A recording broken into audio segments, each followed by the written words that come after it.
You hearing us okay there, fellas? Could I be louder in my own ears? I have it at full blast at the moment.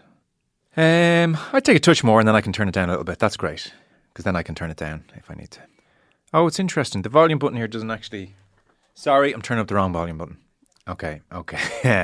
That's a first day mistake. I'm unbelievably loud in my ears now, but that's okay. I'll turn it down. No, that's great.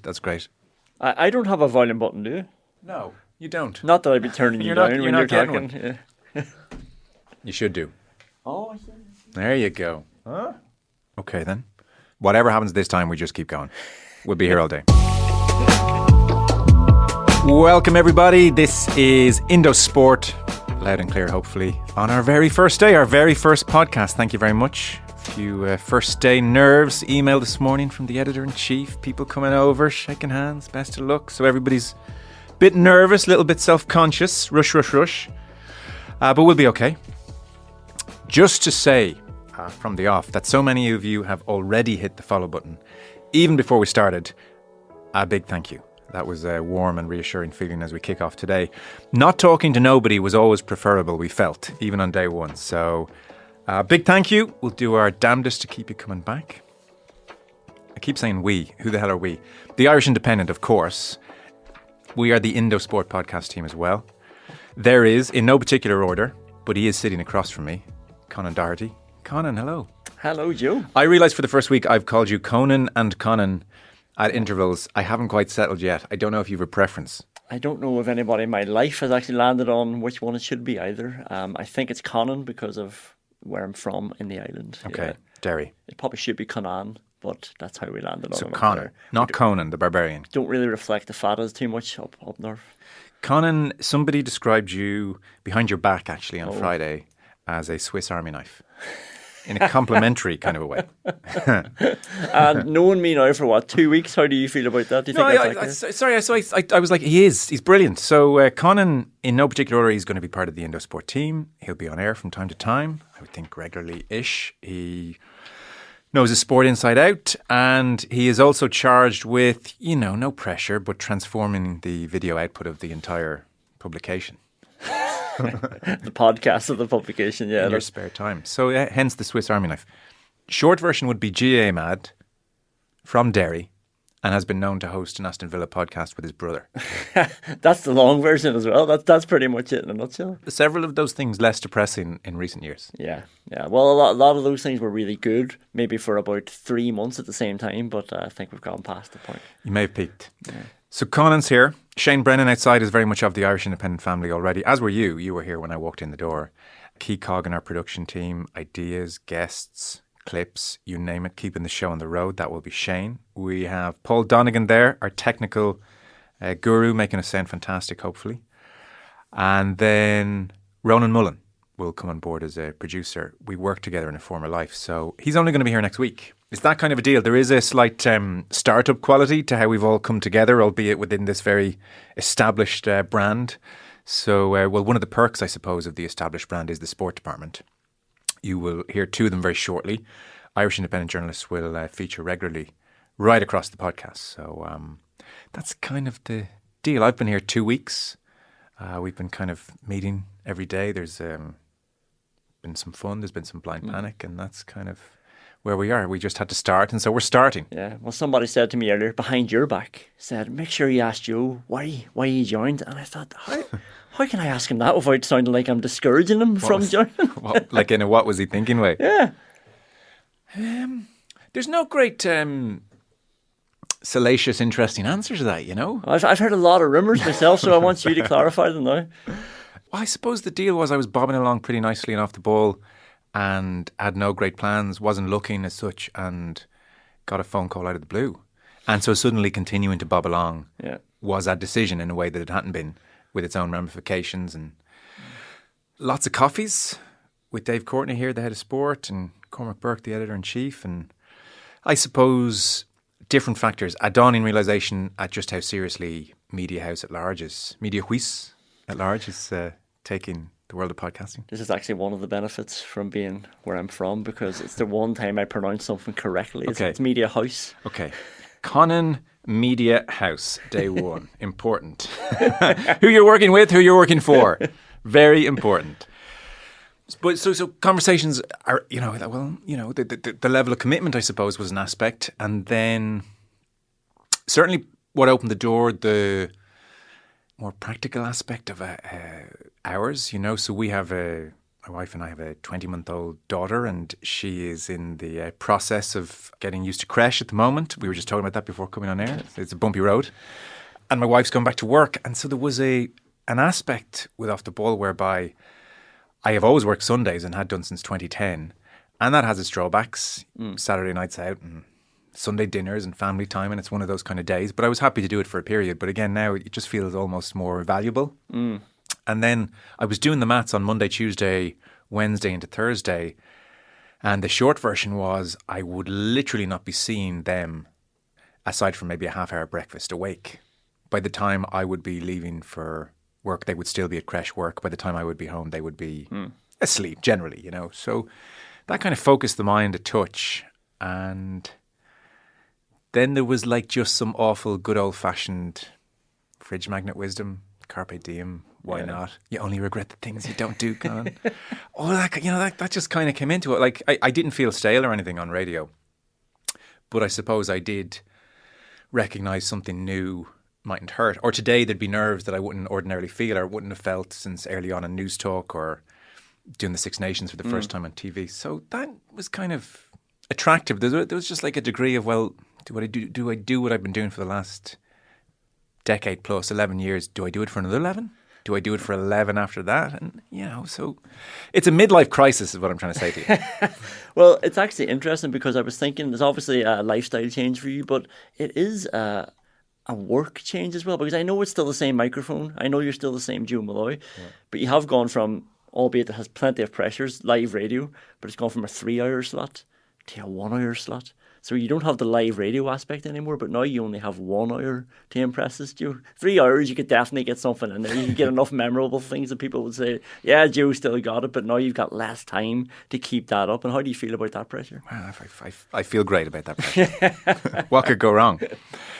So that's kind of the deal. I mean, it's a very dull answer to your question. There's nothing salacious, interesting. What happened? Yeah. Nothing happened. Well, I'll wait for Paul Kimmage to interview you then.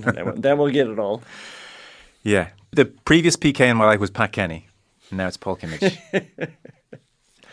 So a couple of people, Dave Kelly even asked me, because he did a little interview in the paper at the weekend about the podcast, what's the hook or what's different about this podcast? Because podcasts, in a way that radio, it doesn't quite apply. Like there's no, Desert Island Discs maybe being ironically the exception, in the 1940s. But radio just does like a current affairs show or a magazine show or a sports show or etc. And with podcasts, there's a sense of, well, what's the hook? We don't have one. is the answer. I mean, we're going to just try and talk about sport as well as we can and go from there. There's not really one thing. So a typical week at the moment, we will come to you Monday to Friday is the plan. We will do one episode per day. I suspect too, to your what are you going to do in that hour? I suspect too most Mondays, because there's lots to talk about. For instance, there's a football podcast coming your way later on this afternoon. There's a certain situation at Old Trafford that needs our attention. But in the main, one a day, 2 on Mondays, 2 on occasion if there's big news. We don't really have, we're only in here kind of 2 weeks. Mm-hmm. We don't really have certain sports or certain things locked into certain days yet. Maybe we get there. On the football, for instance, so the journalist of the Irish Independent, of course, and beyond, it's a global sport, global game, so we'll definitely get the best in the business beyond as well. And then alongside that, Damien Delaney and Gary Breen will be a big part of our coverage as the former player's eye, the punditry eye. So delighted they're involved, both exceptional. Damien's going to join us later on and make sense of events at Old Trafford. There'll be long-form interviews. We have an hour with Paul O'Connell coming your way tomorrow. Hopefully some other good ones on the way. And then I suppose, you've been in the meeting, so it feels strange to say this to you. There is just the world of sport. There are stories, things happen. We'll react. Last week we recorded a couple of pilots. We were all over Dubois, Joshua, Saudi Arabia taking over Wembley, Rory McIlroy at Wentworth, fresh on the heels of, hot on the heels of Royal County Down.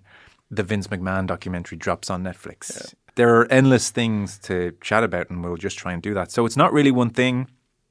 There's no great hook to it as such. We'll just try and do everything as well as we can. Maybe have a good time. Who knows? So that's kind of the deal. Any other, like, this preamble is rather strange, isn't it? Like, we kind of feel like we're introducing ourselves. Anything else we should definitely say before we start moving on? Well, do we even have a name for this next Well, that's where I'm segment? going. I mean, like, it is pretty much a startup culture. It is talking about sport in general, current affairs sport, like you say. But we ended up in those trial runs. We ended up talking about Tyrone v Kerry 2003 at length. So this is probably where we could end up taking these detours as we go along. But Yeah. Well, two matters at hand. So we sort of think it's worth most Mondays having a panel of sorts, because it's hard to predict, obviously, what the big story might be. Irish Independent journalists will be a big part of it. Today there'll be two of them in to talk about the weekend, and I think it'll work. So I suspect we'll do that on a lot of Mondays. Just a couple of people around the table talking about the weekend sports. A couple of brilliant people will be the point. One of the things we need to sort out is what to call this thing. So the only rule is we're not calling it the Monday panel. For the last 2 weeks, we've referred to the Monday panel. Who's on the Monday panel? What we do on the Monday panel? It just can't be called the Monday panel. Ideas, by all means, are welcome. We have an email address, which we intend to read every day and use every day. So by all means, do get in touch. The email address is indosportpodcast@independent.ie. To get the ball rolling on what the hell to call this panel that we're about to kick off in a moment, I asked Shane on Friday to wander around the office and to ask people generally, say for instance, there was a Monday sports podcast and they were having a panel, what would you call it? And right here, written down, printed out, I haven't seen this. You're going to get instant, immediate reaction. There may be a winner in here. There may be no need for the emails. I'm told you are one of the people he asked. Oh yeah, 80% of people said Monday panel. They liked that name, thought it was strong, workshopped it. Yeah. Okay, here we go. Let's see what we got. Suggested names for Monday meetup. The Monday post-mortem. Well, that sounds depressing. So I'm not going to tell you which one's mine, but if you react like that to my one, I will be quite upset. The Monday post-mortem. I mean, everyone's miserable enough already. No, That's realistic. I think that's an out. The Monday dive. The Monday meet. The running order. The Monday club. The matchup. The Monday mixdown. The checkdown. Okay, we're going to need help. You don't like any of them? There's not one that's sticking out to you? There's not even a contender there. What were you? Running order. Running order. Yeah. Genuinely staggered that the Monday panel is still our best option after that effort. Did you write anything down there? No. You must be leaning towards something. Are you like you're not going to contribute to this? You're just going to wait to hear the right one. Always be a critic. Yeah. Just sit here like you got all the answers. It's genuinely hard to think of names for these things. So that's why I was like, well, we just can't call it the Monday panel. I don't know even know if we need so many Mondays in it. A lot of Mondays in those suggestions. A lot of Mondays in that. I think I went for something different. Help us out. We'll figure out a name at some stage. Indosportpodcast@independent.ie. Get in touch about that or anything else, really. We'll be reading the emails. Conan, that's our first little conversation as part of this new venture done. So the last couple of weeks have been fun. Best of luck. We're going to do this. It's good to have you along for the ride. It's great to have you on board, Joe.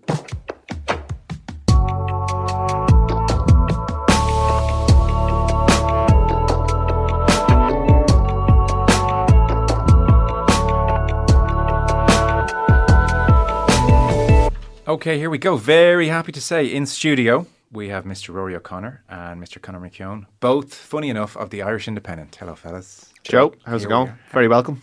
Listen, don't tank us on our first podcast. It's all on you. It's good to see you brought the sunshine with you to the Irish Independent. Beautiful day. Beautiful. There's nothing like Talbot Street in a day like today. Any suggestions, by the way, for what we call this thing? This little Monday ensemble? No, That's very helpful. Thanks. That's great. Is that the creativity I can expect around here? Wow. Have you? No. We had some suggestions from people outside. Shane, I asked him to do it. He very helpfully did it. He stopped people and said, if you were doing a little Monday get-together, what would you call it? Yeah. There's no expectation Monday has to be in the name. So we had the Monday dive, the Monday post-mortem. That felt grim. Too many syllables as well. Monday death, Monday post-mortem. The running order was Conan's suggestion. Not going to bad. hold it against him. You think it's not bad? It's okay, yeah. Okay. Apologies, Conan. The Monday club, the matchup, the Monday club mix should be in a down. pub. Yeah. The matchup, the Monday mix down, the check down. I think we need to go back to the drawing board a little bit. Conor McKeown brought more ideas there. Monday Club. I don't mind Monday Club. No, I don't know if Monday needs to be in it. It's difficult. It's very hard to think of a name. It is. A lot of them are taken. We're late to the market. We did put out a call out to our listeners to email in sportpodcast@independent.ie. So We're already outsourcing our ideas. Pretty much. Well, look, they've had a glimpse of what I'm working with here.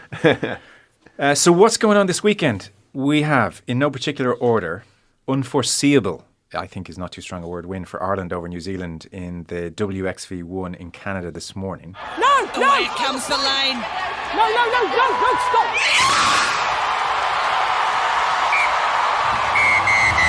10 years ago, Ireland pulled off one of the great rugby upsets, and now a new generation of Irish stars have done the same.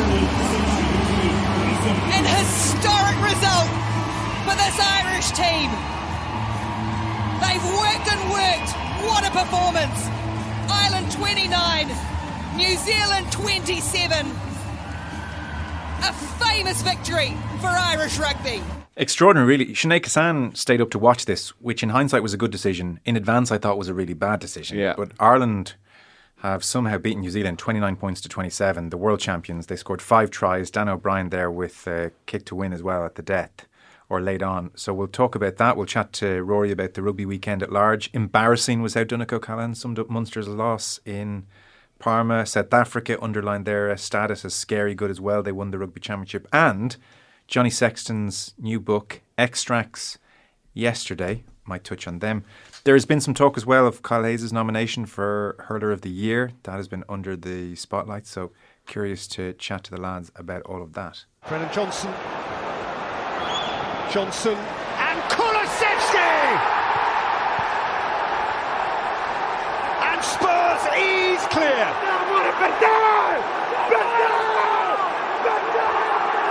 These are days to be cherished. The sheer awfulness of Manchester United just can't be ignored. Beaten 3-0 at Old Trafford. First half of total and utter Spurs domination. Second half, there was a brief 10 minutes of Manchester United giving it a bit of a go, but wasn't much better. In the words of Gary Neville, the big story today is that in that first half, I can't say from nowhere because Manchester United have been inconsistent all season, but they have chosen to put in the very worst possible performance, their very worst possible showing. It was an absolutely disgusting performance in that first half, in effort, quality, everything that you'd want in a football team, and there are going to be a lot of questions to answer for that group and the manager in the next week.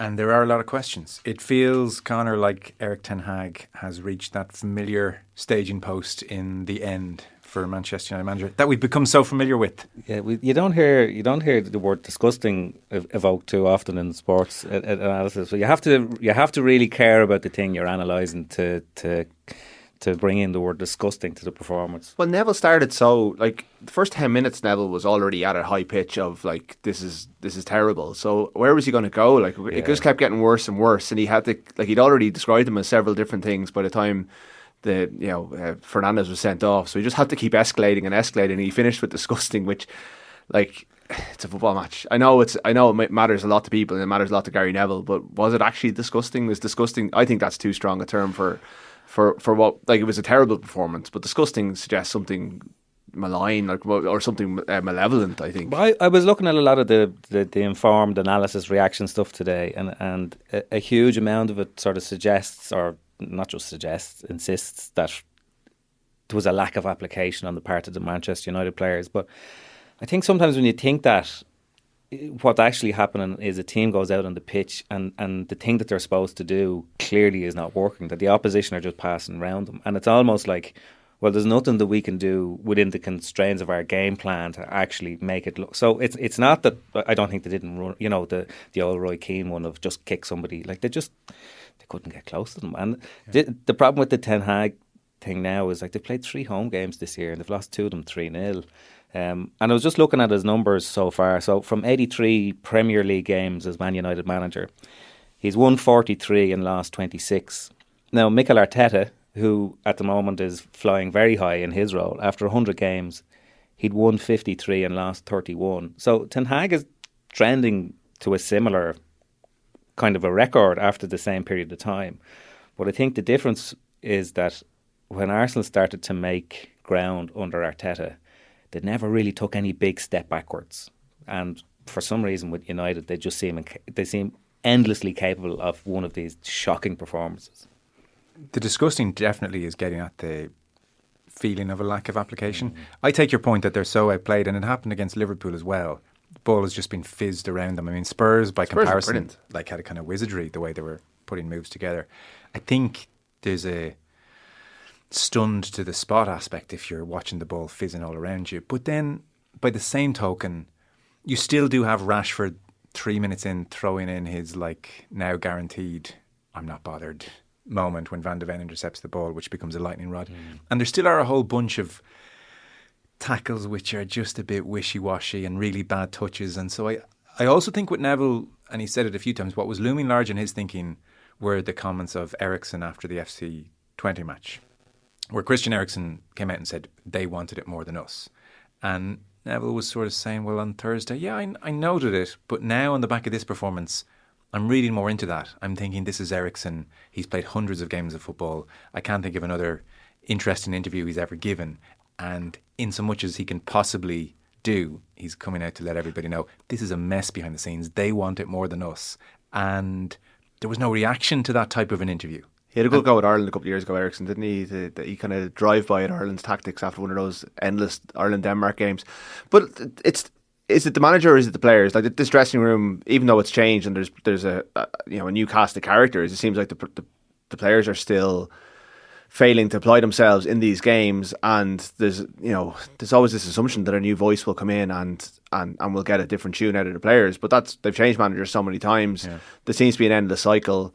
Obviously, I think the difference between Arteta and Ten Hag is that if you watch the Amazon Prime documentary about Arsenal in one of those seasons where they were kind of half getting it right and then one step forward, 2 steps back, they were unbelievably aligned and backed. Arteta was their man. They were building the entire thing around him, whereas Ten Hag was appointed and then the hierarchy's completely changed. And like Dan Ashworth, all these characters that are there behind the scenes, all these gurus, and like they're going to want to eventually put their own man in, and they've got the perfect cover to do that if they have the backing of the owner and the funds to pay him off, because I presume his payoff is going to be fairly substantial.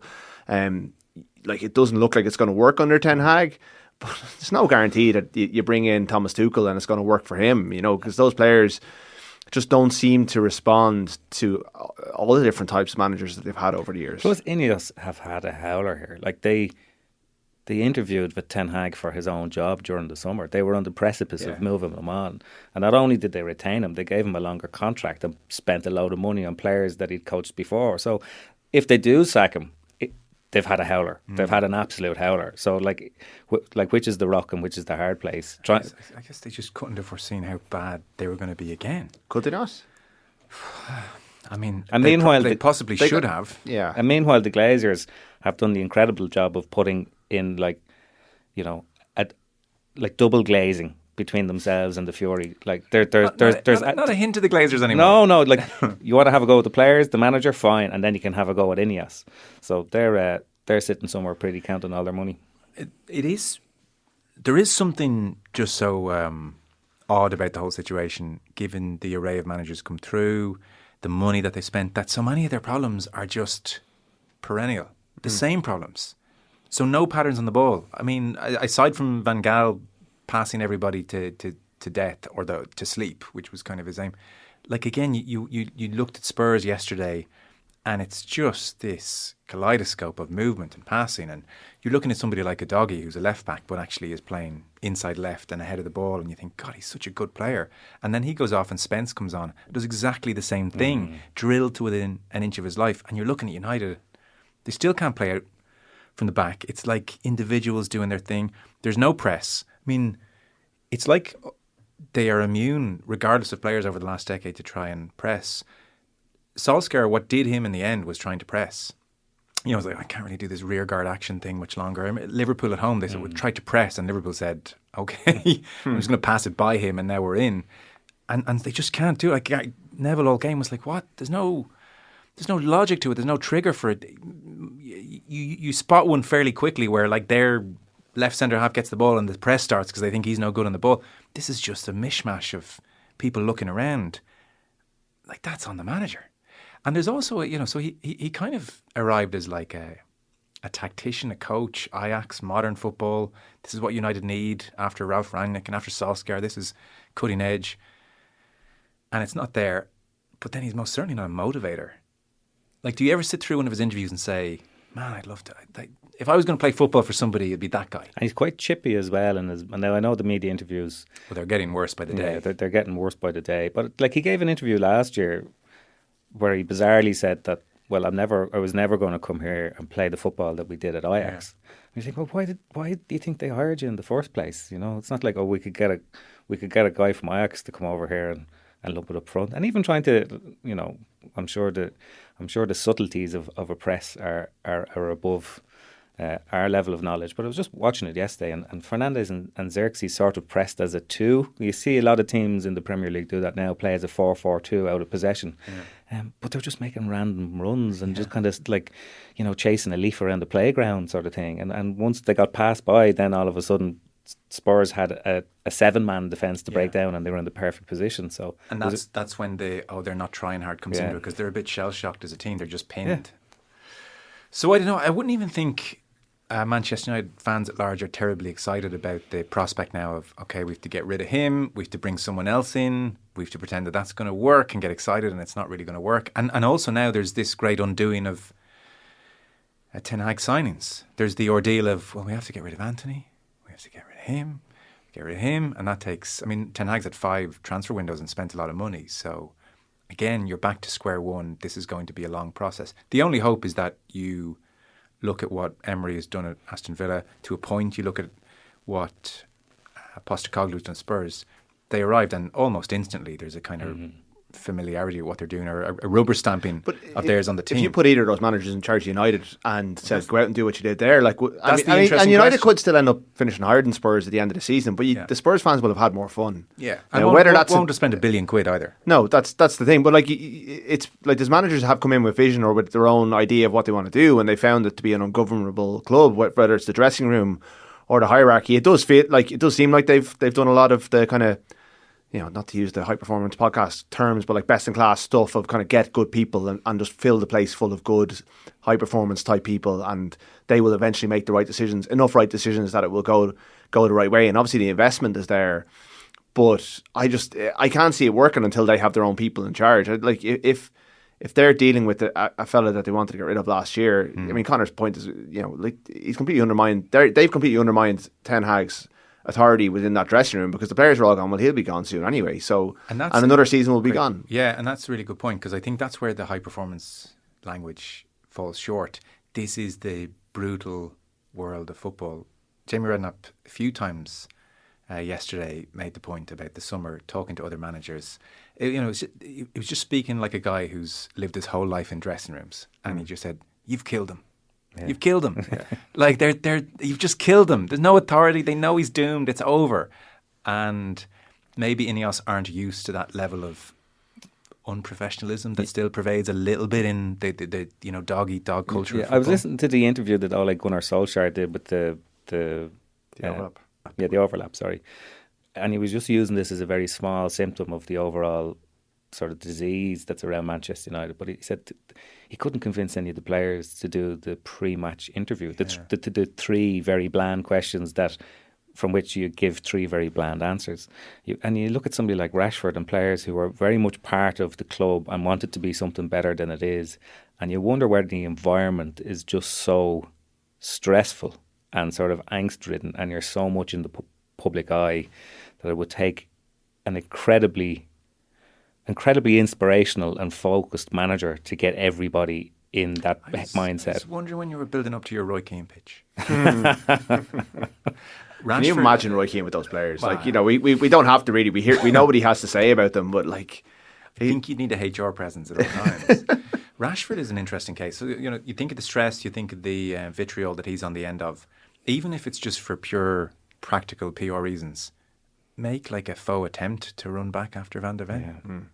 He's a very unusual footballer, isn't he? Like, very strange situation. Yeah, it's an unusual career, and it's hard to marry like the player that emerged, and obviously the profile that he got from his representations to government and all that sort of stuff. And since then, it seems to have fallen off a cliff. And I don't like to link the two, because I like to think that players can have another life and have an influence and be a force for good. But he seems to be a lightning rod as well, and he knows it. And like these players all have phones. They all, I'm sure, look at them when they go exit the dressing room on a Saturday or a Sunday, and that probably definitely won't help them. Like it must be quite a difficult. Sorry, it's not a difficult place to work because you're playing for Man United, and it's it's the dream job in some ways. But I think it can get on top of you quite quickly, and you can see that. That you can see that.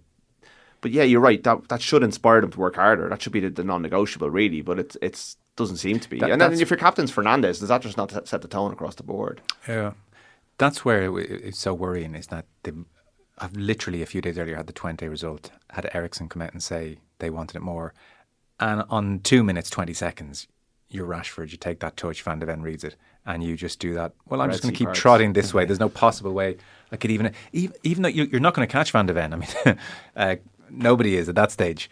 But it's just the message. It's just what you're saying to your teammates, to the crowd, to everybody. And you can tell as well, and particularly I was watching the game with somebody yesterday, and within 10 minutes he'd kind of picked it out that he said, look at Fernandes' body language. For a captain, he's doing an awful lot of gesticulation and throwing his hands up. And there's obviously a certain amount of frustration that you are going to express as a captain, but it just looks terrible. Yeah. And you're basically saying, why am I surrounded by gobshites? That's basically what his expression is saying. And then he goes and gets himself sent off because it was basically a poor attempt at a foul. I suppose when things just start crumbling down around you, they come down very, very quickly. Well, they're coming down right now. We're into the untenable performances stage, I think, of the Ten Hag reign. Damien Delaney is going to join us later on.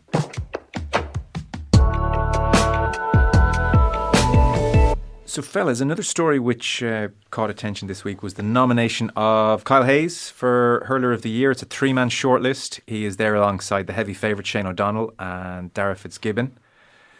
The specifics of this, there's, I think, 12 journalists picked the shortlist, and you weren't one of them, were you? No? Have you been in the past? No. How do you feel about that? Account snubbed. 3-man shortlist picked by these 12 journalists, and then the inter-county players at large vote accordingly. And Kyle Hayes was picked. I just saw the Sunday World compiled a few tweets yesterday, and the more negative variety. There were things like, GAA, read the bloody room. Kyle Hayes, are you serious? Kyle Hayes, seriously? I suggest the GAA go away and think about this. The short version on Hayes, I'm sure generally you're all au fait with it, but earlier this year found guilty of violent disorder, so his victim was left with a broken eye socket. Details from the case were not great. There was the awkward moment for John Kiley in the courtroom where he went to bat for Hayes and he said Hayes had taken responsibility for his actions, to which the prosecuting barrister's eyes lit up and he swiftly said, he's pleading not guilty. And that was a difficult square for John to try and circle. So it was awkward to say the very least. 2-year suspended sentence, and what followed, I suppose, of late, less serious, but not nothing either. Conviction for dangerous driving, 155 kilometres in a 100k zone in July. He won't drive again for 2 years. It was kind of a situation where there were 2 lanes into one and he overtook 9 cars, felt he was running out of road, put the foot down, but that was certainly deemed dangerous. It should be noted in all this, and we are contributing as well, that Judge Roberts in that driving case did say that even just that week he had seen far more serious, significant cases in the courtroom which merited media coverage, and there was none. And this is the downside to a public profile, and it's where Kyle Hayes finds himself. I dare say when he saw the nomination list, a part of him would have thought, leave it off. Jeez, leave me alone. Was he absolute shoo-in, had to be on that 3-man show? No, he wasn't. I think Shane O'Donnell will be Hurler of the Year for many reasons. Primarily because he deserves it, and secondly because it becomes a bit of a popularity contest, and Shane O'Donnell may well be the most popular hurler there has ever been. So, but after that, there was probably 5 or 6 people who you could make cases for, and it just depended on the things that you think are worthy of nomination. Hayes was definitely up there, and I think I'm glad that he was nominated for Hurler of the Year, just to kind of I'm not sure that GAA players or high profile sports people or even high profile people necessarily have that responsibility to be role model. I think the role model is the big thing here. When the All-Star scheme came in the late 60s, players who were red carded in any game of the championship were then exempt. You could have scored 20 points in every match, but if you were sent off in one of them, you wouldn't get an All-Star.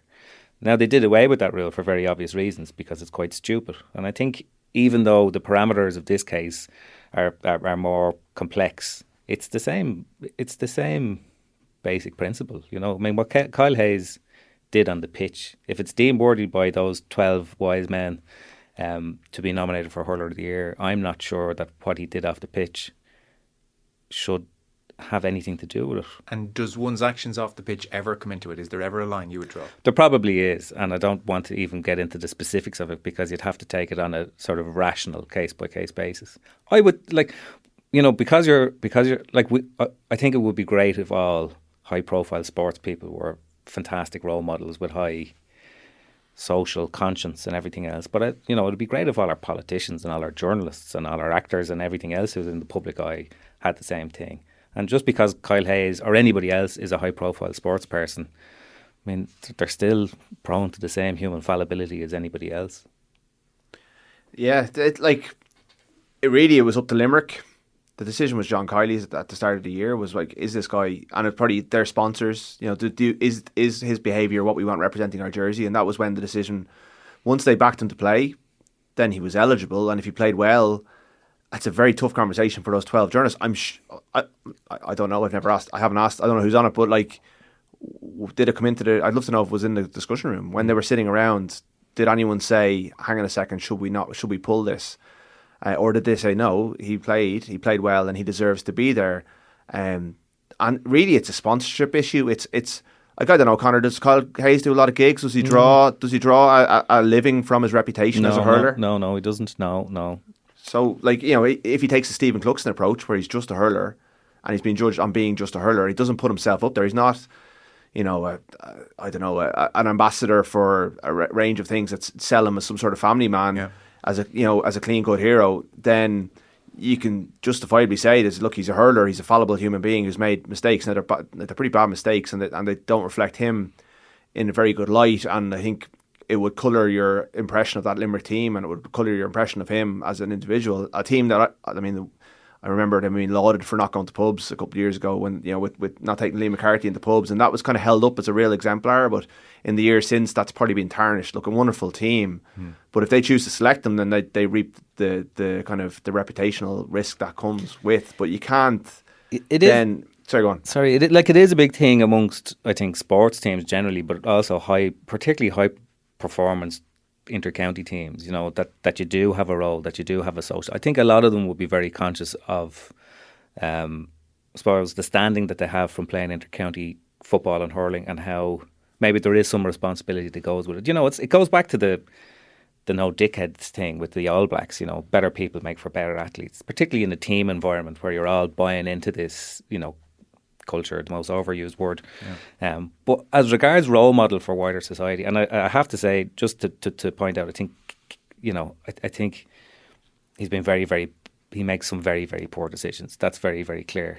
But in terms of being a role model, like, I think sports people as role models, like Kyle Hayes is a role model insofar as young people will say, well, if I practice my hurling every day, I can win 5 All-Irelands by the time I'm 23, or whatever it was with Kyle Hayes. I think that's maybe as far as their obligation stretches.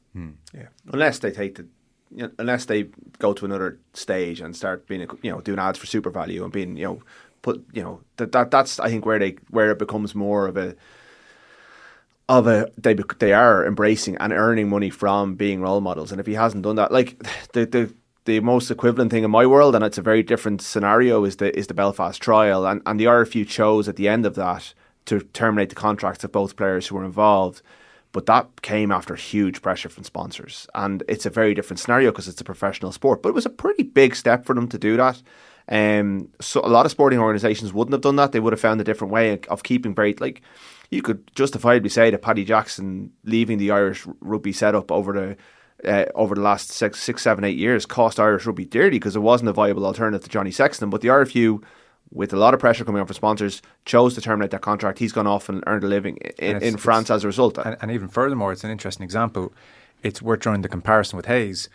they were found not guilty. Absolutely. It was on the basis of Reputational the damage. details in the case, the WhatsApp messages, Yeah. reputational damage. Yeah, and as I say, very different cases, but a different approach. And we have, I think, but because the RFU are so tied up in corporate Ireland and have so many sponsors and have a reputation, also they're a governing body. Well, Limerick GA are a governing body in a different way, but they have a benefactor rather than a team of a suite of sponsors who can pick up the phone to, was then Philip Brown, and say, hang on a second. I remember being in a corporate box after one of the Ireland games with one of the RFU's big sponsors, and the only, Ireland had just won the Six Nations, and the only topic of conversation in the box was the trial, and that was what was coming on the pressure. Whereas if Limerick is a very different set of circumstances, they've chosen to go their way of keeping him on board. So once he was kept on board, he becomes eligible, and then it's up to the All-Star sponsors, or whether they want to be associated with this. And if he was to go up the steps to win it, which obviously sounds like it's unlikely, and he then gets interviewed on live TV and goes, it's almost like the question is, does it venerate or validate what he's done? I don't think it really does. I think people are clever enough, but if you're the sponsor of that event, or if you're like, that's where it becomes tenuous. But like, do we want the sponsors of sport to be the arbiters of all this stuff? That's the interesting question. Who decides? Yeah. Who draws the moral line? So it's interesting, Conor, you said, well, these issues or these mistakes on Hayes' part, not good, clearly, but for me, not far enough. There would be a line somewhere. I think I think there has to be a line somewhere. I mean, Yeah. we'll get there eventually. So there has to be a line somewhere, but this isn't it. And so should it be sponsors who decide, yeah, that's approached the line for me, that's the line. As you said, we don't want them making that decision. What about the way Limerick have decided to handle it? As in, Hayes himself has said nothing. Yeah, Head down, and John Kiley was asked about it in that first league match that Hayes played in and really shut it down. Phrases like, it's been dealt with, it's behind us, move on. Yeah, I think this I would say that, I would imagine that it causes a lot of hassle between management and players when situations like this. In fact, I know it does, not necessarily in this case, but in other similar or comparable cases. The problem is we, the kind of public, are always looking for contrition, and we're looking for people to condemn other people who are close to them. But when they're in a team environment and one of them is, a manager, or one of them is the captain and everything else, it's very rare that you get genuine sentiment being expressed there. And it's far more common that what they do is try and protect the individual in question. So, whatever rebuke that they might have received, whatever kick in the arse that they might have gotten, whatever threat that there might have been about dropped off the panel, they're certainly not going to do it in the public eye. And I think that's why sometimes we end up in a situation where we're saying, well, why Limerick don't care about this? They're not saying anything. But I think it's very rare now for managers to come out and condemn players, or the county board, or whoever it is that we're looking for justice from here. Yeah, I mean, I wouldn't really expect Kiley to condemn him. I think if he was the sub goalie, he'd be dropped off the panel quietly. There's also a talent factor. Yeah. Maybe I'm underestimating John Kiley and his loyalty to his players, but it does tend to be the players who are very, very good who get backed by managers, and they if you're willing to risk the reputation of your entire county team over an individual, it helps that he's a very good player. No, it probably makes up your mind a touch more quickly about what to do. I suppose as well, there's the interesting question about Hayes himself. Publicly come out, show contrition. Horrific mistake, can't believe I did it, so sorry to the victim, so sorry to everybody, etc. But then maybe it's difficult if you've pled not guilty. I'm not sure the legality of all of those things. Like, you're into tricky terrain. But again, if he just sees himself as simply a hurler, as he seems to, like, if he doesn't court publicity, if the only reason he's a public figure is because he's very, very good at what he does, well, then he won't feel any obligation to go out and do that. He just wants to win as many Irelands as he goes and then disappear, and that may be what he does. And I guess he's perfectly entitled to live his life that way. Because it's an amateur, it's a pseudo-amateur sport. I play sport, I go home, I don't owe the public at large anything. Yeah, and I think that probably, and I don't want to sort of speak on behalf of Kyle Hayes here, but I would imagine no more than the judge said in the speeding case. Part of you will start to think, well, if I wasn't a hurler, if I wasn't playing for the most successful hurling team of the last 20, 30 years, none of this stuff would have made the newspapers in the first place. So I don't know whether Kyle Hayes feels hard done by the level of scrutiny he came under. If he does, he's been poorly advised again, because that's the nature of the beast. Yeah, that's an interesting point. But I would imagine that the idea of kind of fueling that by adding to the conversation, as opposed to just hoping that time passes a little bit more quickly and people stop talking about it. Yeah. I'd say that's the more likely course of action. And then the nomination list came in. Great. On the point generally, Eamon Sweeney was writing about it yesterday about the fawning media and fans and the way we elevate sports people. It is one of the great failings of humanity that we do it, isn't it? I mean, we wouldn't be here producing a podcast if we didn't admire sports people and what they do. Not admire, but all our listeners. That's what they spend their weekend doing. Like, I'm with you. I suppose I'm talking about the environment whereby athlete, any sport, any location is asked about Middle East, does not want to answer the question at all, mumbles something about, well, it's not great killing people, and we will present this as player X speaks sense on Middle East, weighs in on Gaza wonderfully. And we do elevate them beyond their asking. And they just have to mumble anything about anything, and we present it as, this is Noam Chomsky. Yeah. And also, and there's another thing as well, in terms of what we want from them. We like it when we agree. When Steve Kerr comes out and talks about gun crime so brilliantly, we love it. But like if Harry Kane and England had come out and said the Qatar World Cup's the business, this is the best World Cup ever, the first thing we would say would have been, get back in your box, you're just a footballer. There's also that complete hypocrisy on our part. Of course. That was all I had to say about that. No, I think it's a fair point, and it's a social media issue as much as anything else in terms of everyone retweeting these little quotes with, it's classy from the fella, isn't it?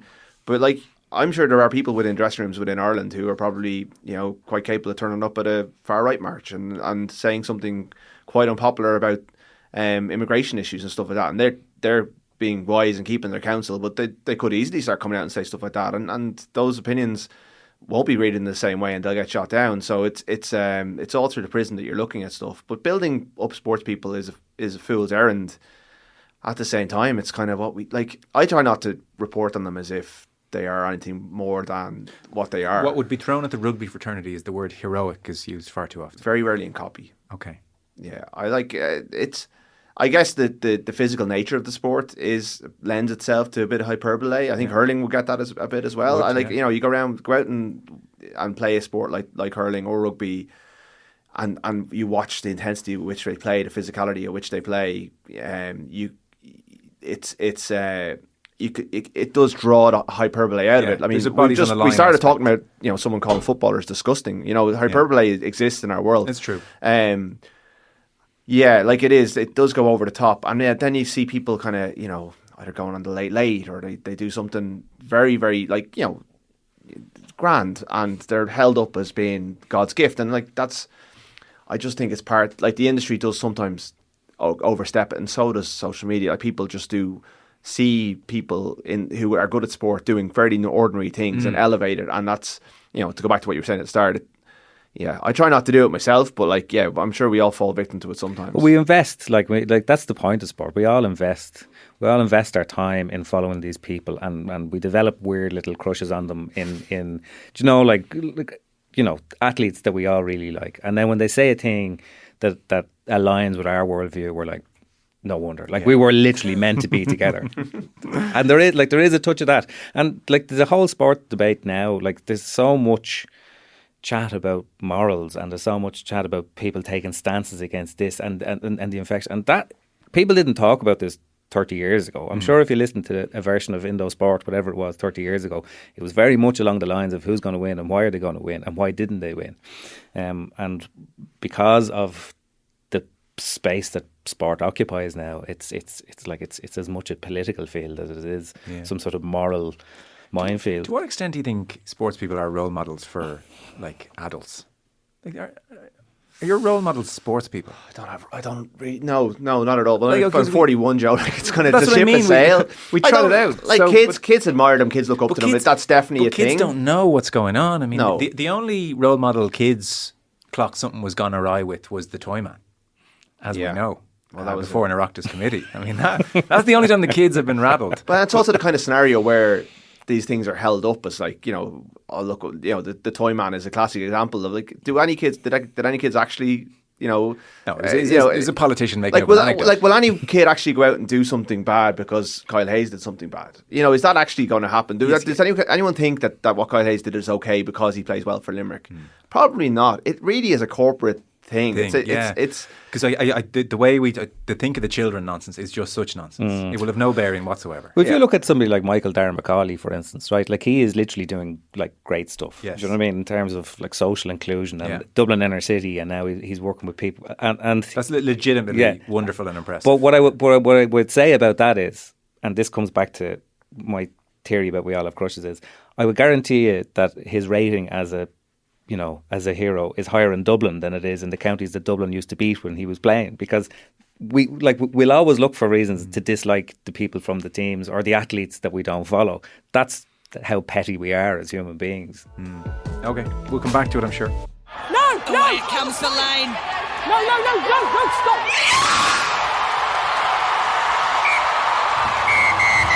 10 years ago, Ireland pulled off one of the great rugby upsets, and now a new generation of Irish stars have done the same. An historic result for this Irish team. They've worked and worked. What a performance. Ireland 29, New Zealand 27. A famous victory for Irish rugby.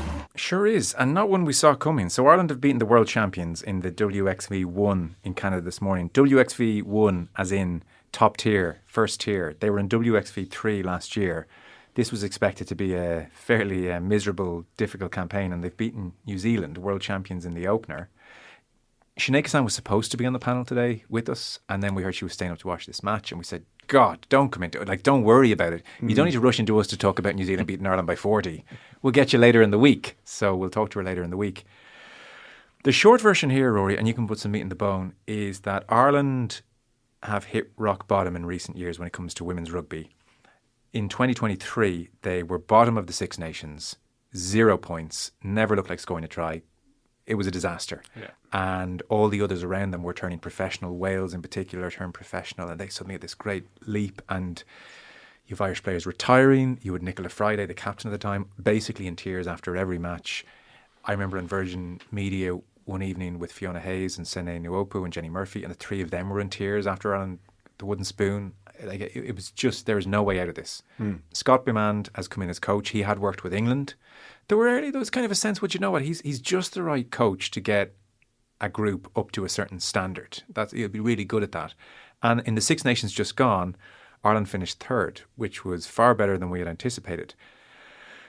The worry ahead of this WXV1 was that what had happened to Wales would happen to us. So Wales this year, having been so good in 23, finished bottom this year. And that's because they went to WXV1 and everybody pummeled them. And morale hit the floor. Yeah. And it was like, we just can't even raise ourselves. So the worry here was Ireland have somehow, a few quirky results in the Six Nations. The performances were better without being excellent. Ireland have somehow here qualified for the World Cup, which is great, by finishing third, and also got into WXV1, which may not be great. This could be really ugly. Yeah. And it was, in that vein that we gave Sinead thumbs up to watch the match last night. And don't worry about coming into us for the Monday post-mortem. It doesn't work. No, definitely not. I watched a video a little bit earlier of, having not stayed up, I must confess, of the players in the dressing room singing Zombie. And it's a year since the World Cup. And I remember McKeown gave a look there. I know, yeah. Well, I've read his stuff. I remember being in the Stade de France last year, and they just won one of their WXV3 games. I don't know, was it the 109-0 win over Kazakhstan, or their big win over Colombia, or their one score win over, I think they needed a late try from Niamh Jones to beat Spain in the final.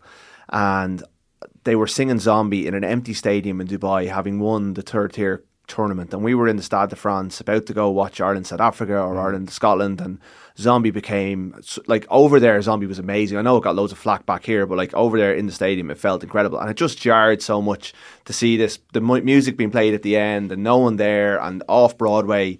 And in the space of a year they have transformed themselves, and the RFU have transformed them by pumping money in, by backing them. The coaching ticket is really, really strong. Kevin Potts took over from Philip Brown as the CEO of the RFU a couple of years ago, and made it his mission to fix this because he knew this, like the one stick that you could beat the RFU with for years and years and years has been the women's team and the women's setup, and he has thrown, like, they've invested really, really heavily in it, but that wouldn't be worth anything if the players were no good.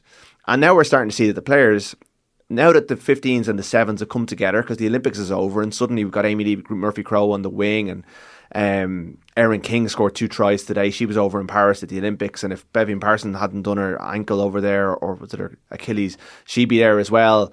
There's, we're now getting the potential of Irish rugby pulling together a bit more because all the players are available to the coach to pick.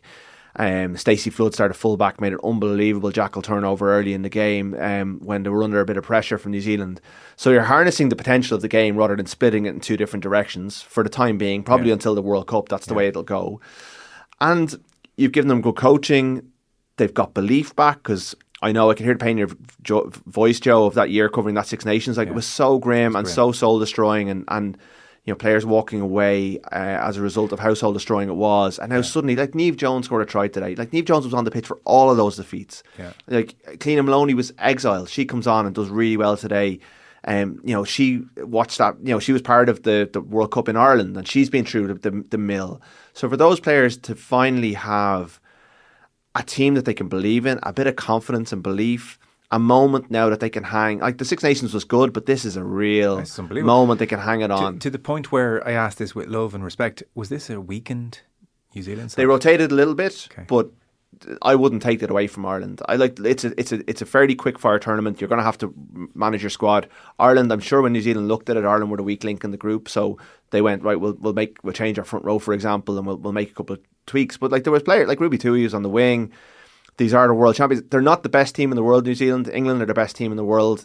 New Zealand managed to beat them in the last World Cup final, but I think England were the best team at that tournament. A little like what Johnny Sexton said in his book about Ireland are the best team in the world, even though South Africa won the World Cup. So, but they're still very, very strong, New Zealand, and they would expect to beat Ireland. So it is a proper upset. It's a proper result, and they've kind of, whatever they do now from here on in WXV1, hopefully they get another result, because they've beaten the strongest team in their pool.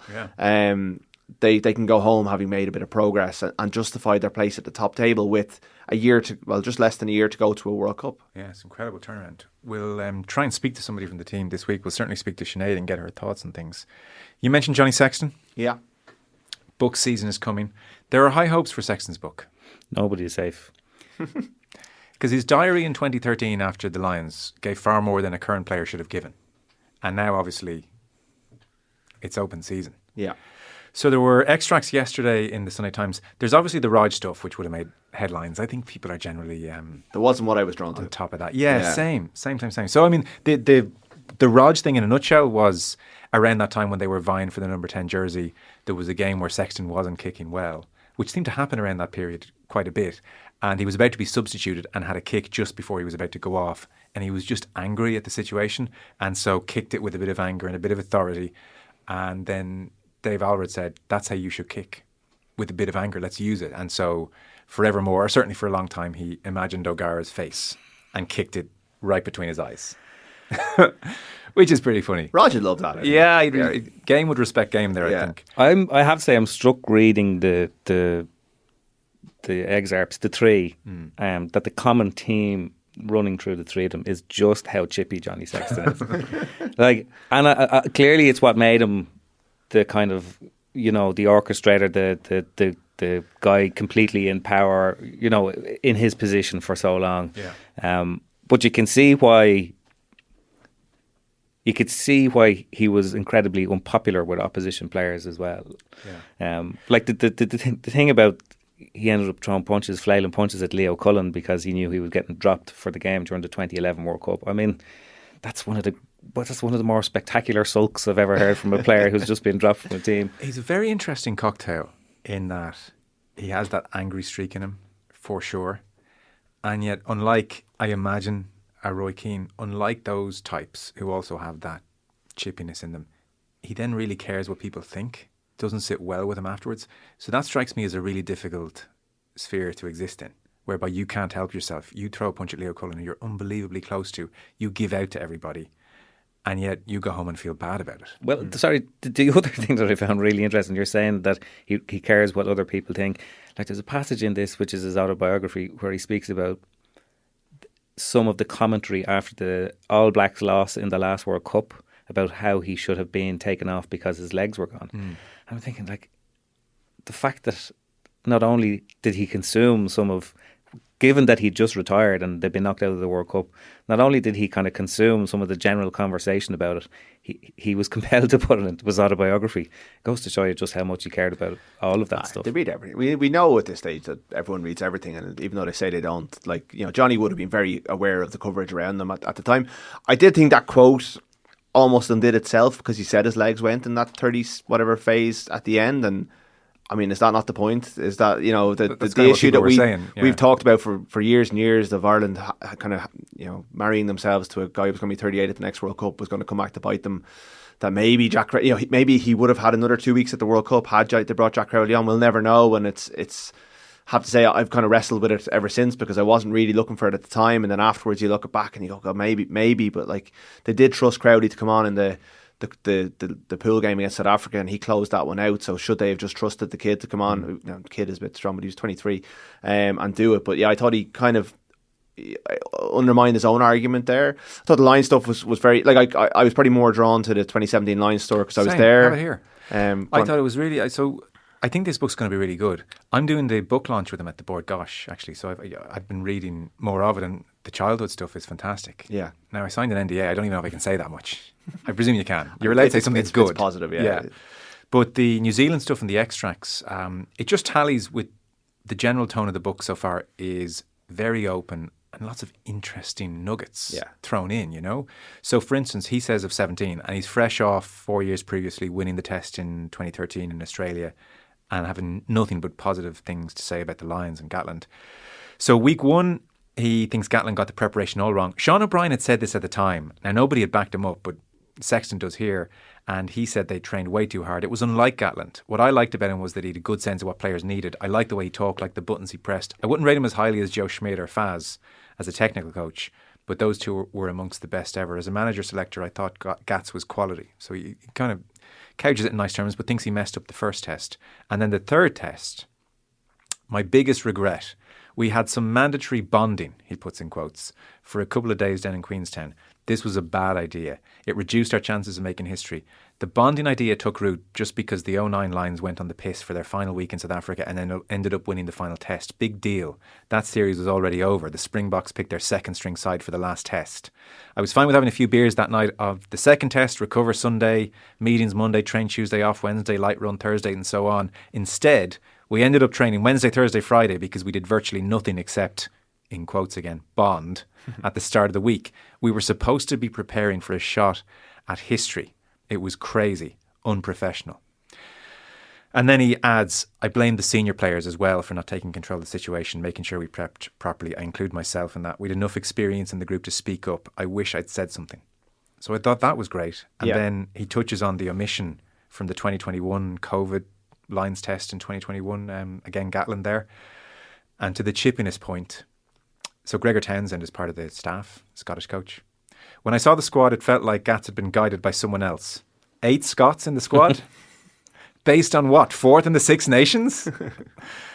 So he says, I never heard from Gats. He wasn't obliged to call me, of course. I didn't expect a call. Being picked for the Lions is an honour, privilege, not something you should ever think you're guaranteed. But I still get the occasional urge to call him and find out off the record exactly what was said in the selection meeting. You'd probably think I'd be... yeah, even just for the content. Yeah, absolutely. I mean, what a chapter that'd be. Yeah, an extra chapter to back you. And don't say off the record. Alan Shipnuck style. You'd probably think I'd be over it by now. It kills me to this day. His official line was that he didn't think I'd last the rigours of a series against the Springboks. I've heard a rumour that the Lions had been told I was too much of an insurance risk and that there was a danger that they'd be liable for an expensive payout if I got another head injury over there. He'd had a few concussions that year. Whatever. I didn't pay any attention to the rumours. I wasn't selected. End of story. And then he talks about Finn Russell getting injured in the tour, and he's at a cricket match at Lord's, and word comes through Marcus Smith is getting picked, and he says, 2 more beers, please, barman. And he concludes by saying, people say you're lucky, terrible tour, empty stadium, nonsense, is what he says. I'd have given anything to be there. So again, there's nothing there that's whoa, but it's just full of great stuff. Johnny's he's so authentic. There's that word that, that's become very kind of, fashionable in the last couple of years. He's coming out, the book's coming out on the 10th of the 10th, I think, to get the kind of the number 10 zeitgeist, same day as Boris Johnson, I believe, which is also a number 10. And there's going to be a lot more truth, I'd imagine, in what Johnny's putting out there. And some of the stuff that he's put in there doesn't reflect terribly brilliant on himself, but he's being searingly honest, I think, about it. I was there in 2017, and there was a lot of mandatory bonding going on with the journalists as well, because we had no press conferences to go to. They just disappeared. We all went to Queenstown with them, because that was part of the itinerary, and the All Blacks went to Auckland. The final game was in Eden Park. I presume the All Blacks didn't go on the last... No, they went and they prepared for a test match, and the Lions were blessed to draw that series. Roman Pott made an absolutely terrible blunder in the last few minutes of the game, and the All Blacks were there for the taking.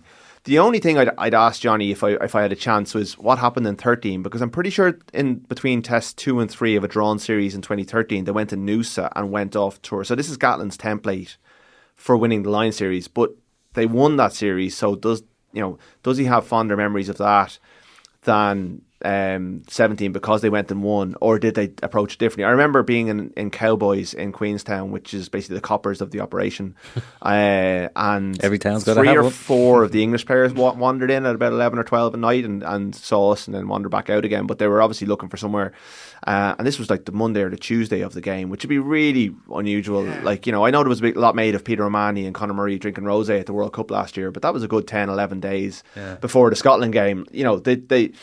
There is a balance in rugby. They do tend to go for a drink, but as Sexton says, the week of a test match, especially, if you win a Lion series in New Zealand, in material terms, you're basically invited back on every tour as an ambassador. The money that Johnny and that team would have made out of winning that series, and Johnny's, I don't think, motivated by that so much, but the prestige, the money, the ambassadorships that you get, it elevates you to another tier. And to go on the lash for a couple of days, they could have got to Queenstown and gone, right, we've drawn this, we've got a chance to do it here. Let's go, even go on the Sunday and then train on the Tuesday. It was mad stuff. I remember they put up Bobby Stridgen, the fitness coach, and Aina Falvey, the doctor, on a Tuesday because they needed to give us something because we'd all gone to Queenstown. I was just we can't ask you, what changes are you going to make for the weekend? What did you think of the match? It was a really strange scenario. Is it not quite late in the tour for bonding? What you prescribe for a hangover? I think that was probably the most pertinent question. I remember Johnny and Owen Farrell, seeing them during the day. I think they were rooming together and they really didn't partake. They might have gone for the dinner and gone home. I think you could tell. I think the idea was that, look, the work is done. You've been together for 5-6 weeks. You're all sick of each other, really. What we need to do now is, after 2 test matches, you've done all your conditioning, you've done all your fitness. Okay. Let's release the valve and get one last big hit out on the Saturday or Sunday. But even the Lions stay until the Tuesday, I think, after the last test. They have a bit of mandatory bonding after they finish as well. So it's if it they were so close to winning it, they almost blew it in the end. Would they have been better in that second half had they not been on the lash for a couple of days? Probably. But they drew a series in New Zealand despite this being hamstrung by this. I like the stuff about the first test is interesting as well. The overloading the training. That's probably more of a coaching failure in some ways. But it just prolongs Warren Gatland versus Ireland a little bit more, doesn't it? Even though he's mandatory bonding is an interesting concept, isn't it? Yes. Have fun now. Go. Yeah. Now everybody, are you better friends than you were this time last night? It's what we did about 50 minutes ago or so. It is strange. Could be a name for the podcast. Yeah, mandatory bonding. Mandatory bonding. It's better than what we have so far. There is a slight frustration as you read the book and you get lots of just lovely little nuggets. Again, nothing that would cause career to be redefined in any great way. But it is horrible when you cover someone like Sexton for so long. You would feel this, I think, acutely, and you get so little, and then this huge information dump at the end, and just this, oh God. Why couldn't we have known all this at the time? And of course, you get it. They hold it for the book. They can't say a lot of this publicly until they can. But it just re-emphasises that horrible sense that we're all getting 5% of the iceberg. Johnny, whenever Johnny did media, which was infrequent until he became Ireland captain. I spoke to him a lot at the start of his career when he was an up-and-coming Leinster player, and he would do different sponsor gigs or different Leinster stuff, and I got him less and less as it went on, but then he became Ireland captain and he was up every week, and I think he really relished that. His press conferences were you'd have to go to them because he was very good, he was very open, very honest, and was a great spokesman for his team. Thought about questions, wasn't a one game at a time merchant. I'd excuse him, but I suppose it's just when you get the extra 80%. Yeah. Well, I remember at the end of the 17 tour, I remember Sam Warburton being asked questions, and he was the captain, but he came into the mix zone after the third test, and someone asked him something. He said, you have to wait for the documentary. You're like, okay, our company's paid a couple of $1,000 for us to be here, but cheers.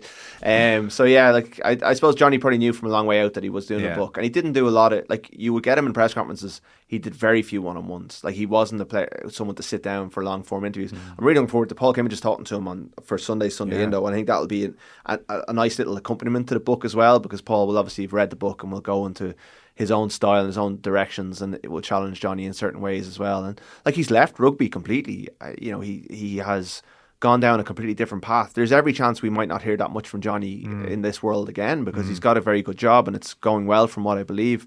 And I don't think there's any great desire for him to come back into it. So, Johnny may exit the stage. He doesn't want to do punditry, from what I understand. This all could change, obviously, but this may be, him drawing a line under it all and moving on to a different part of his life. Yeah. Just on a general note about that, when you're speaking to people and you're dying for them to be more honest than they are, I think it's definitely a case that when you speak to players that play in team sports, they just can't anymore. They can't. And you get better stuff from track and field athletes. You get better stuff from golfers, because they're only speaking for themselves, so they're more inclined to say what they feel. Whereas, it's such a buy-in now at an elite level that you have to adhere to nobody's going rogue, nobody's going to say anything whatsoever that could be conceived as having a detrimental effect on the team or drawing too much attention to it or whatever else. And whatever about an experienced player, if you're a young to youngish player, can you imagine the fear? Oh, petrified. Imagine. Then along comes someone like Mark Hansen who doesn't give a damn and just is completely like just his own man, and like you just love it if rubbed off on a few other people, because it actually doesn't affect the team. It doesn't affect his performance. It's interesting you say that, because actually he was interviewed in Life magazine yesterday by Pat McCarry, and the line he said to Pat, I'm sure I didn't read the piece yet, but I just saw the quote. Pat had obviously asked him about that openness, and Mark Hansen's line on it was, unless you guys pretty soon stop blowing up everything we say, then we just can't say anything. Yeah, well, there is that too, but it's a chicken and egg situation too. because people say so little. Depends. You have to make more of the little they say. I've seen your eyes light up. Know what you're about. So, just before we sign off for today, we're not actually doing an in-depth rugby chat at any stage this week. However, Donncha O'Callaghan amongst those not impressed with Munster's showing in Parma. It was totally unacceptable from Munster. Their performance there as individuals, as a team, to go on the road. Like, we know what Zebra are. They were bottom of the league last year, but Munster look back on that and they should be embarrassed with that performance. We had never heard of COVID the last time Zebra scored 40 points in this competition. Yeah. So what is this all-time shocking level of performance? What happened here? I'd say we started with Gary Neville, disgusting. We finished with Donncha O'Callaghan with embarrassing. It's a shocking result. I thought Zebra played very well, but Munster, it's all the stuff that Gary Neville said about. We talked about United. It was application. They were ahead 28-15 at half time. Yes, and hadn't played pretty well in that. I didn't think they were great. I was down at the Munster Connacht game. I'm doing their game against Ospreys this weekend. I didn't think they were great against Connacht. I thought Connacht were the far more impressive team, but contrived to lose the game. They picked. It wasn't the strongest team. They're still waiting on internationals to come back. They picked up 2 backline injuries. These are all excuses. Really, you would expect Munster to go and not concede. Was it 6 tries against Zebre? Because defensively against Connacht, the tries they conceded, several of them were really poor as well. Yeah, but defending's been a bit of an issue for all 4 provinces so far this season. It's a bit of a common trend. And Leinster would have been bitten by a better team on Friday, but the Dragons didn't have the teeth to kind of punish them when they got through. But Munster just looked like they had a poor pre-season in terms of the 2 games they played in pre-season. They lost them both. They played really badly. There was a softness to them. Then they pitched up against Connacht and conceded 5 tries, but won the game. And kind of sailed. You kind of thought, that's a good, a perfect, because they got a kick, but they also got the full complement of points, and they got Zebre to build on this week. Like Zebre, Italian rugby has been improving. The under 20, like Zebre are a development team. The Italian under 20s team have been very good in recent years. They have better players than they used to have. But Munster, and maybe this was the issue they had, where they went over saying, well, we're Munster, they're Zebre, we just need to turn up and win.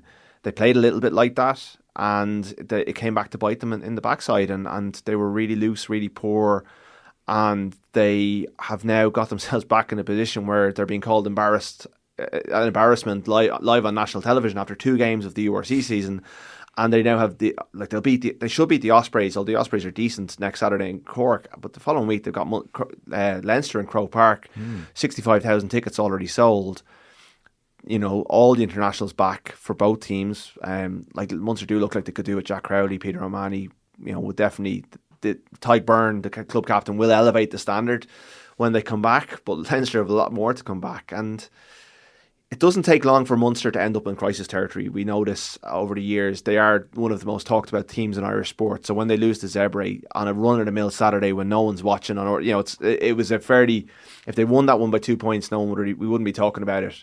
Suddenly, it's turned into a big story, for good reason. It's well below what we expect of them. They are the champions from 2 years ago, and it just puts them in a bit of a hole early on, and that's what they didn't need, because this is year 3 under Roundtree. They want to be consistent.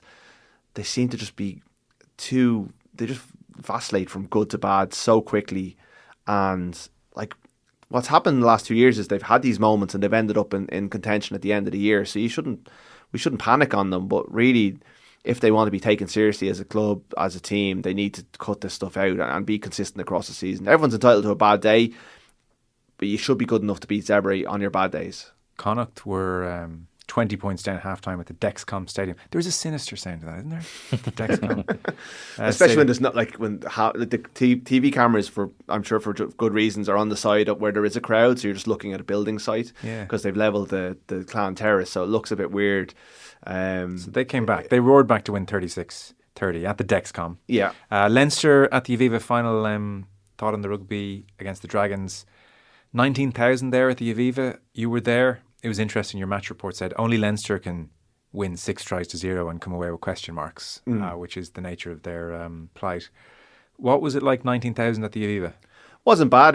When we first walked in and the upper tier is closed and the press boxes in the upper tier, it just did feel like you were thrown back into COVID when we were at games in the empty stadium. But the lower bowl did fill up and they made good noise. And yeah, like, it's not the biggest occasion that's going to be there this season. And you know, the Dragons at home is not a great game to kick off your Aviva stint. But 19,000 is not bad, actually. 19,000 is a great crowd, isn't it, for Dragons at home? For a non-entity of a Friday night. Yeah, like a game that everyone knows they're going to win, with a team that's, you know, minus most of the internationals. It was, you know, like, they did a good job of it. They put on Leinster put on a bit of a show. It's a little bit razzmatazz for my liking. It's a bit organised fun, but like, it gets the crowd on their feet and they got involved with it. These games are a bit strange because everyone knows what's going to happen, but Leinster have a lot of flaws at the moment, and the Dragons were able to expose the flaws without punishing them. Their defence was poor.